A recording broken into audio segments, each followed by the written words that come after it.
Welcome to the Sparky Coach podcast. We are built by Sparkies for Sparkies. Our vision is clear: make money, build wealth, be kind. Our mission is deliberate. We help electrical, solar, and aircon business owners generate revenue, drive profits, and control their time.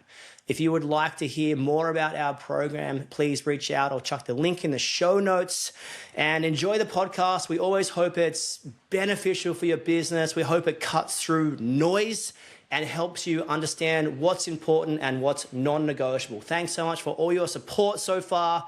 We appreciate you. We love you. Enjoy the podcast. Sparky Coach Pod, Crowe here, coming at you for our ways to make more money in your electrical business. I think we started with 5 and we're on number 4 with point number 1. It's actually really interesting to chat about. Point number 1 was weekly revenue exceeds weekly expenditure. In other words, you are making more than you are spending, or you are making more than what it's costing you. Don't underestimate that. There's a weekly margin to go for. There's a monthly margin to go for. And there's certainly a yearly margin to go for. Step 2 is net profit across closed jobs.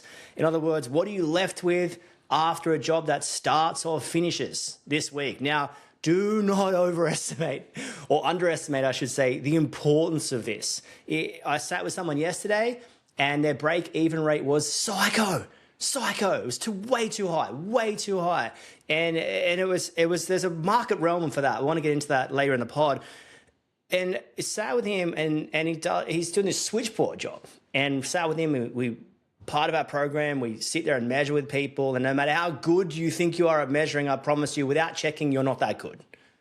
If you take one thing home and one thing only, no matter how good you think you are, no matter how great you think you know your numbers, no matter how convinced you are that job went well, that day went well, that week went well, you're not immune to checking.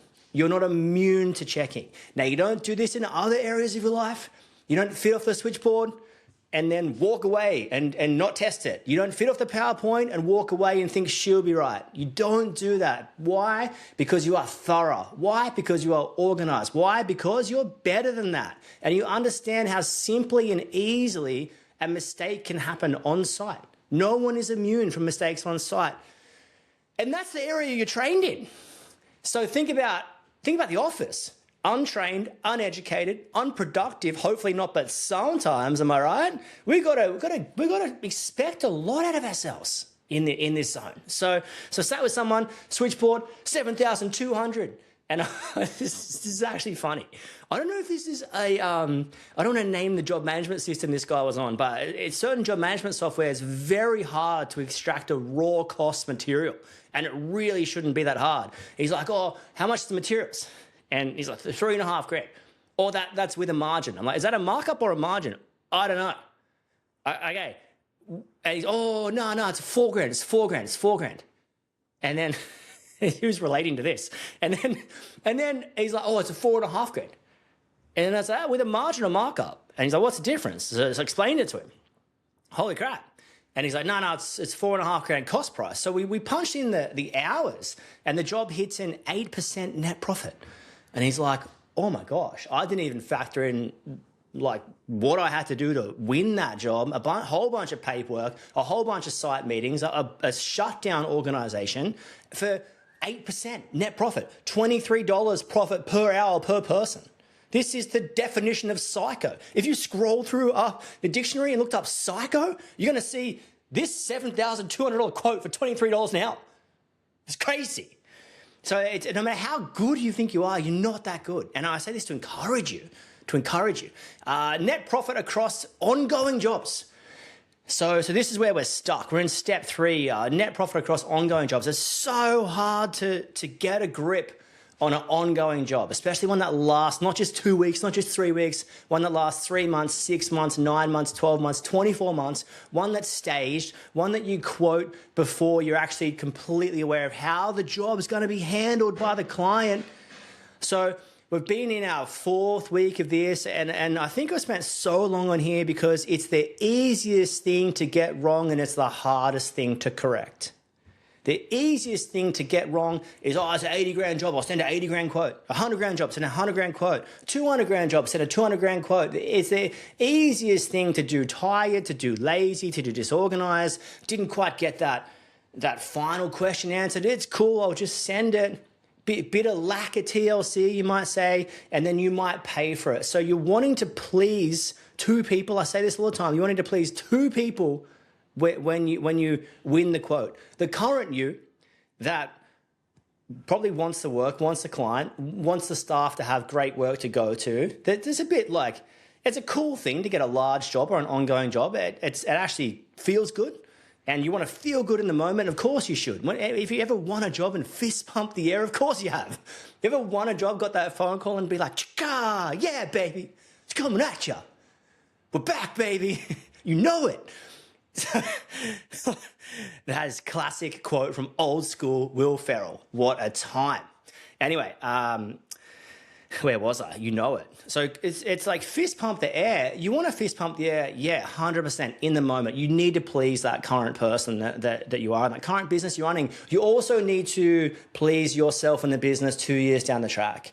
When the dust has settled on the job, have you made money? Have you maintained relationships? Have you built relationships? Have you created relationships with the other sub-trades that you may not have known? Has this job propelled you into your trade God ordained destiny of making money, building wealth, and being kind? Has this assisted you? Has this slingshotted you into the future? Or has it held you back?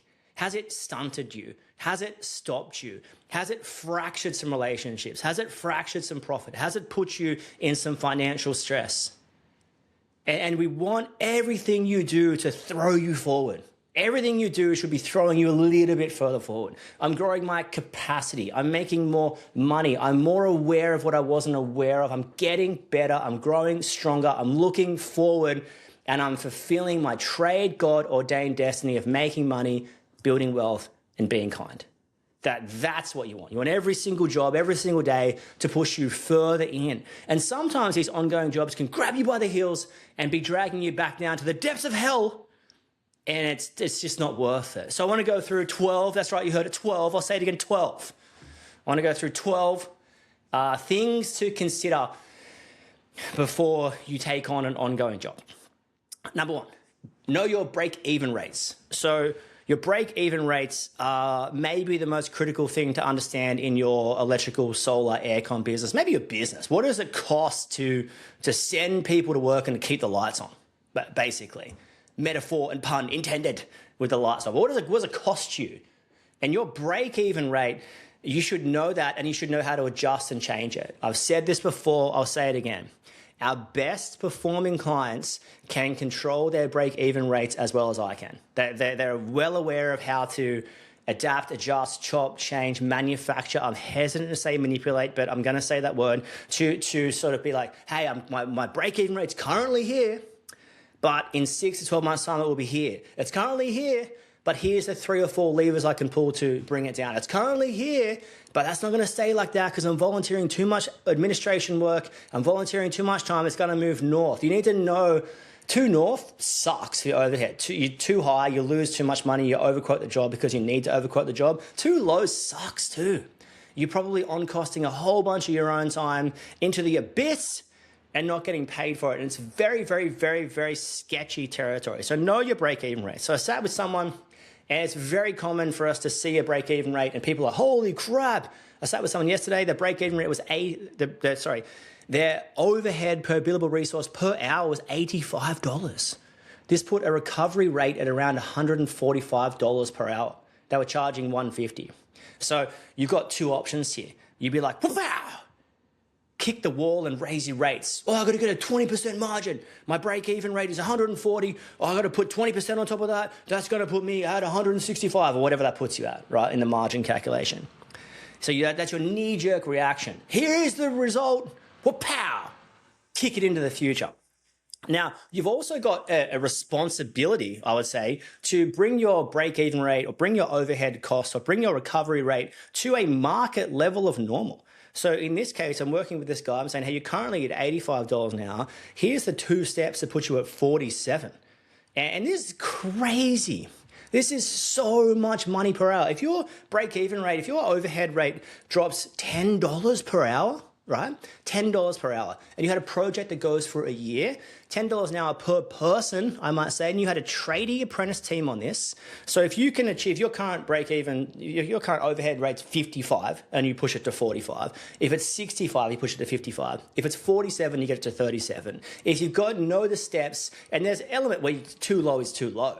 But if you can make an extra $10 an hour, make an extra $10 an hour per person, that's $400 a week. That's $20,000 a year per person. 20 times 2 is what? I know what you're thinking. Say it with me. $20,000 a year times 2 is what? It's $40,000. So your $200,000 quote, you can now do for $160. And that 40 grand is where? It's lining your back pockets, baby. It's sending you to Bali. It's changing your life. You do that over 10 years, there's this life-changing money coming into it. What you can do with that money. So you got to know how to control your break-even rates. The best people, I was going to say the best people we work with. It's not the correct way to say it. The best performers know how to change their break-even rate. And there is no greater calculator than our Beast-O-Meter for this. Hands down, forget about it. No greater way to see it. All right. Step 2, time budget. Not a time crisis, a time budget. Do you know your cost centers, and do you know the stages, how long you've allowed for? Now, when you quote, I'm a huge believer in a price book or a pre-build or whatever you want to call it, a flat rate price. Who cares? I'm a big fan of that. It's a great way to get you to an amount very, very, very quickly. You also need to cross-reference that amount with cost centers. So, yeah, the job's landing at X, but what is X made up of?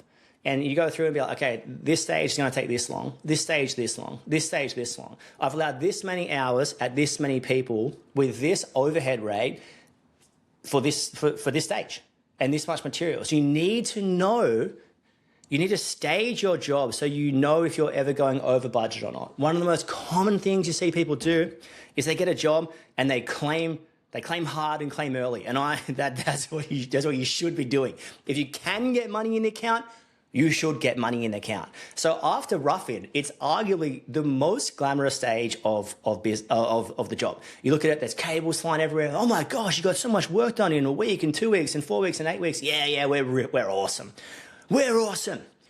We're awesome. And you can probably claim 50 to 60% of the total claim after a rough-in. I'm talking a residential job here, but you go with me in the stages. You want to be claiming early and claiming as hard as you can because the money is better off in your account. And you can use that to fund the rest of the job. But a common thing you see people do is they're not aware of how many hours they're using. And then it gets to the end of the job and you might have a terrible month, and it's because you're still sending labor and materials to a job where you've allocated your progress claims. So what I'm trying to say here is you've sent 40 grand of labor materials to a job in June, but you've only able to claim 20. And that can be a couple of things. You might have claimed hard, claimed early, and the job might have made sense. But for most people, the job goes longer than you think. It costs more than you think. There's more labor hours than you think. There's more materials than you think. And all of a sudden, you're left with a tiny piece of the pie. And you're forced to ask yourself the question, was it worth it? Was it worth it? So you've got to have a time budget and you've got to know if you're hitting that. If roughing takes you longer than you thought, then you better get your best people on fit off. I remember sitting in this job and I was like, holy crap. I don't want to name this person, but a staff member I had who shall remain nameless was just like pretty average. But have you ever been busy and had to send an average person to a good job? And this is bad territory. You don't want to have to send someone average or someone bad to a great client. You are eventually going to rub someone up the wrong way or rub your profit up the wrong way, which they both suck, by the way. So I remember looking at the roughing allocation going, holy crap, who did this roughing? A monkey? This is crazy. Why is it taking them so long? They've got no thumbs? What's happening? What's happening here? And I remember just like, okay, we've got to rescue this job now. We've got to rescue this job. Have to throw the best people on it to bring it home. And that's a terrible position to be in when you've got to use your best people in a terrible place. Anyone who who has been in this position will know exactly what I'm talking about. So be careful. Know your time budget. Know your allowances per cost center and hit it. And if you don't hit it this time, then you've got intellectual property for next time. If you go over, you got a chance to rescue it, but you know early. And if you go over, I remember for me doing cost centers across unit jobs, I'm like, holy crap. Just things like fire rating cost a lot more than you think. And things like having someone stand there during a concrete pour costs a lot more than you think. That's someone for 10 days just standing there. What are they doing? Just in case. They cost a lot more than you think. Deck work. You done deck work before? Takes a lot longer than you think, and you use 5 times as much conduit. Get your conduit order and just times it by 5. You're like, that's what I got to do. Crazy. All right. Now, going to go through point number 3. Who you get the project with. Who you get the project with. Who you get into bed with really, really, really matters. Don't just work for anyone. Don't cast your pearls to swine. It's not worth it. How did the person get in contact with you? Was it a contracts admin who are evil? No, they're not evil, but maybe they are. Maybe they are. Who you get the project with really, really matters. I talk about that a lot. What margin you got? You need to know your margin before you start. That's the simplest way to put it. You need to go into a project being like, I've quoted this at 15% and I'm wanting to hit 20. I will die on a hill for this. Do not do anything for less than 15% margin. Do not do anything. In my opinion, 15% should be worst case scenario. It should be if you quote at 15, you better pray to the trade gods you can handle it to 20. We've got this overarching philosophy. We want you to achieve a market wage, what you could walk through and earn for someone else, and a business net profit of 20%. 20 to 35%, but 20% is an excellent result. 35, incredible. Somewhere in that range, awesome. And if you're doing a 5 million revenue and you can increase your net profit by 2%, that's $100,000. It's $100,000 straight in your business account, just sitting there. Imagine if you had an extra couple of $100,000 in the account right now, you'd be pretty stoked. No one says no to $100,000, pretty much. So what margin? You need to know your margins before you start. You need to know a gross margin, which is a labor and materials reference. It's revenue for the exchange of billable labor and materials will leave your gross profit. And you need to know your net profit. So net profit is revenue less billable hours and materials. That leaves you gross profit, or anything on cost, like subcontractors, scissor lift hires, all that kind of stuff. And then your net profit is basically all your operating expenses go in a pool, all your non-billable administration, operations managers, like all the admin team go into a pool, and that leaves you with net profit. Now, you can split your overhead between project and service. Of course you can, but you need to know your margins before you start. A terrible thing to do is only go off gross all the time and not net. Now, I gross profit per hour is arguably the best indicator as if you're on the right track, but you can't buy a house with gross profit. If you're just quoting for gross and there's no reference to net ever, it might be costing you too much on the back end to deliver the project, and that's not a good thing. If you're at a growth stage of business, it's a fantastic measure. If you're steadying the ship and sailing true north, it nets what you're left with. I would die on a hill for that. All right. Why are you getting into the project? This is point number 5. Why are you getting into the project? What gets you into the project? Is it just about money? Because if so, you got to watch yourself. If it's just about money,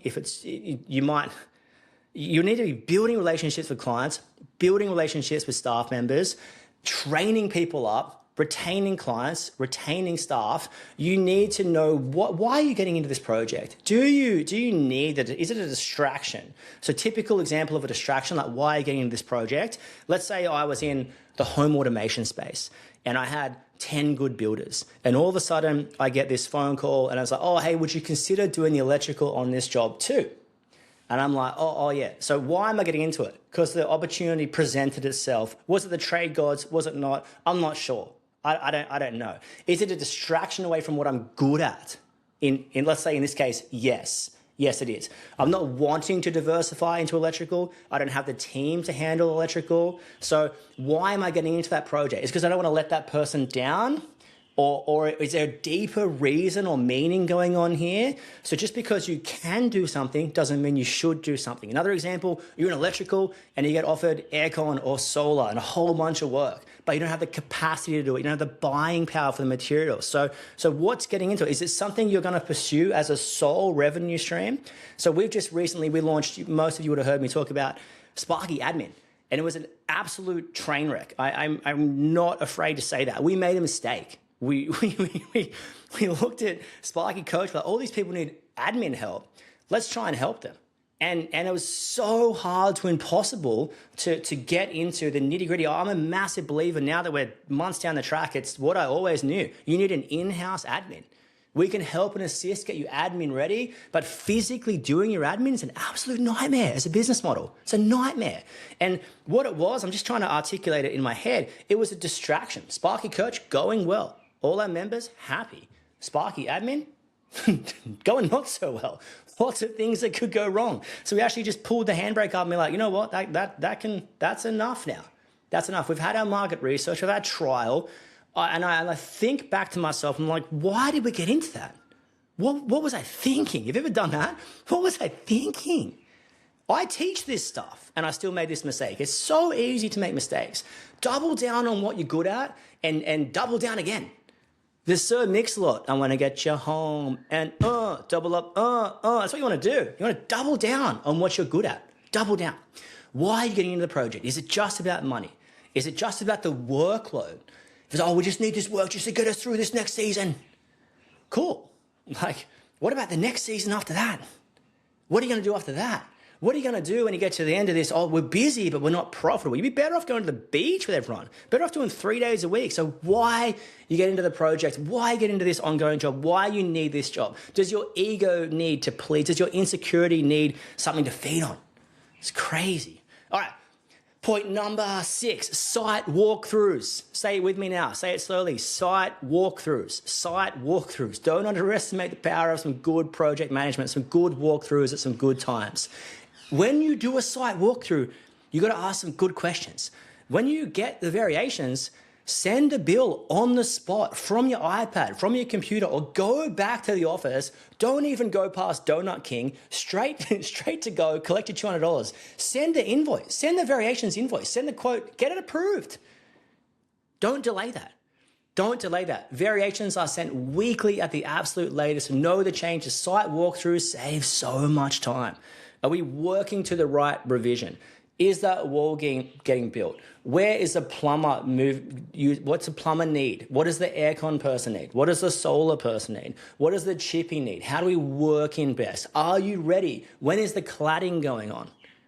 How are we going to run and manage this job? So many questions. Site walkthroughs will cost you time, yes, but they will make you a lot of money and they'll make you do it once and we did it right.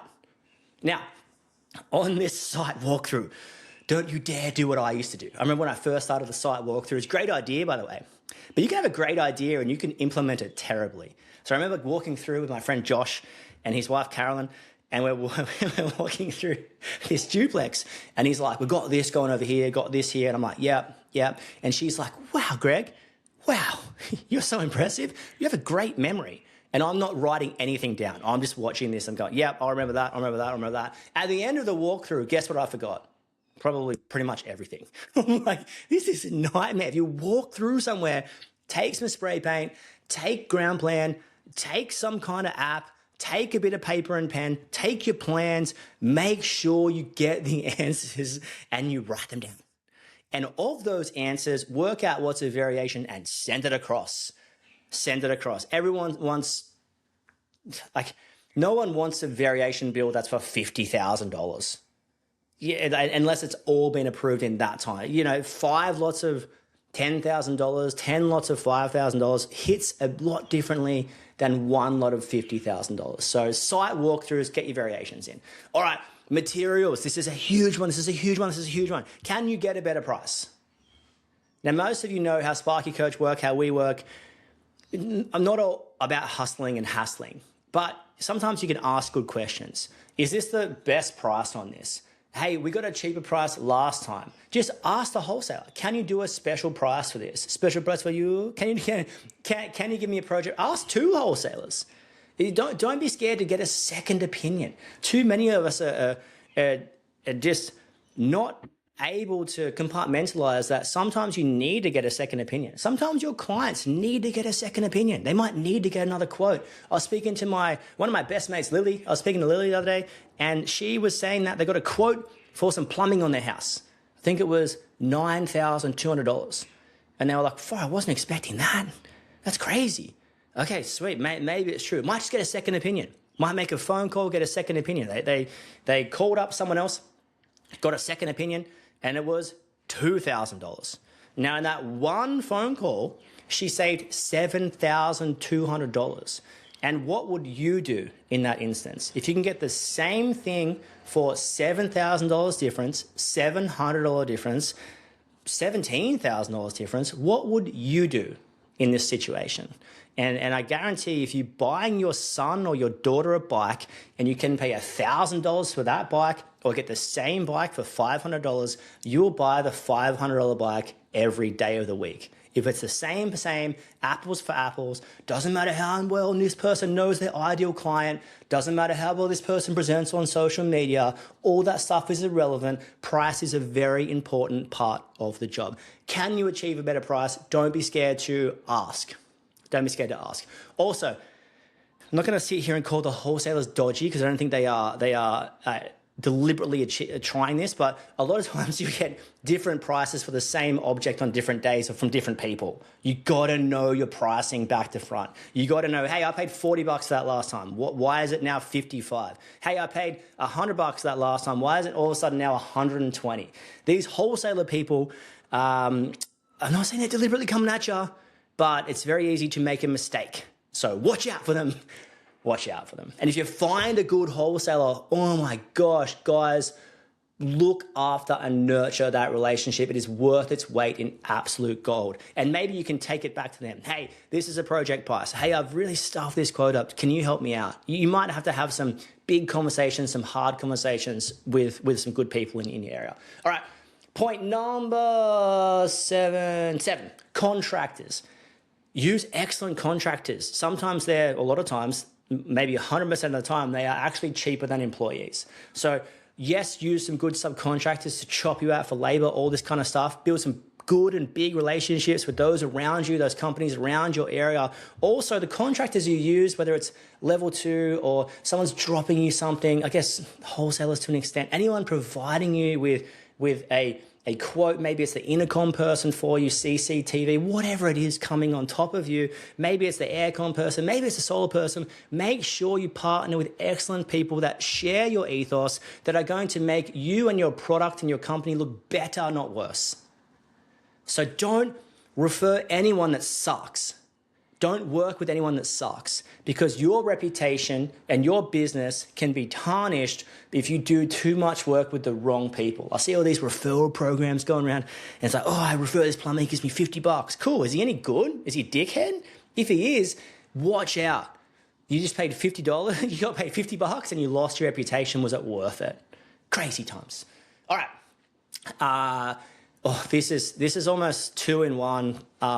Net profit per hour and gross profit per hour. It's like, you have to know this. Crazy.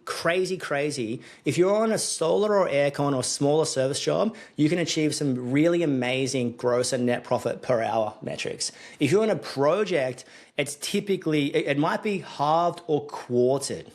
So you're doing all this volume of work for a very risky $30 to $45 per hour net, where you might do a solar install or an aircon install or a switchboard and be making $200 per hour net.